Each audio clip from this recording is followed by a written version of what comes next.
Okay, so here's a series I've been thinking about doing for a while.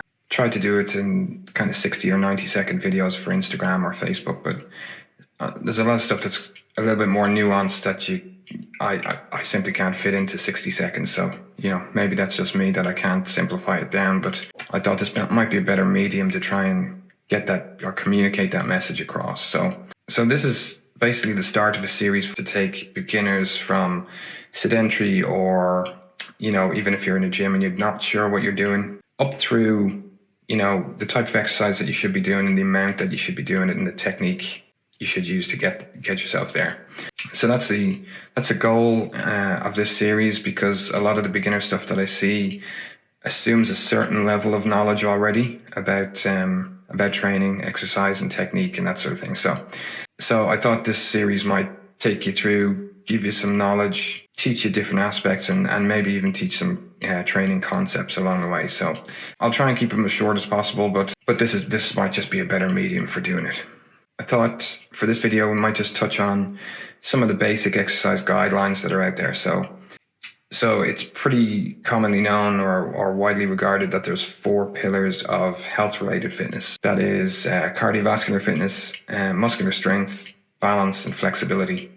Now, to a certain degree, the latter 2, balance and flexibility, they can actually be programmed into strength training for a lot of those. So for this video, I'm not going to touch on those last 2, and we'll stick mainly to the cardiovascular work and the muscular strength. Cardiovascular fitness first, because it's pretty straightforward compared to the resistance training. The guidelines are pretty simple here. It's 150 minutes to 300 minutes of moderate intensity aerobic work. Moderate intensity, often described as kind of 60 to 75% of your heart rate max, which sounds complicated, but really it can be best described as if you were in a phone conversation with a friend, you could have that conversation, but they'd know that you were exercising. So that's the sort of level. You'll have kind of physiological feedback of that. So, if you're going too hard, you won't be able to have a conversation.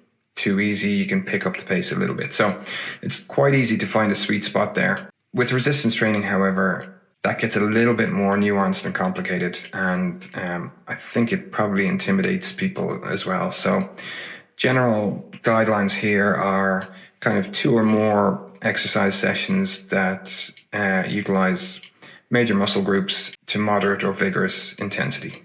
So that's a long sentence. Mightn't be the exact wording. I'll stick it on the screen here, but ultimately there's a lot to unpack there if you don't understand the concepts behind it. So that's what we're going to try and do in the next series of videos. There are a few things that we can do to try and kind of rectify that confusion. The first thing we can do is we can simplify it down a little bit more. My own attempt at this is to create a 3 exercise basic beginner gym routine, which I have on my Instagram, but I'll upload it here with maybe a bit of a deeper explanation into why I've chosen some of those. So we can definitely simplify things. The second thing we can do is you can learn a little bit more about why and how to train, and obviously I can teach that, or people in my position can teach that or communicate that a little bit better.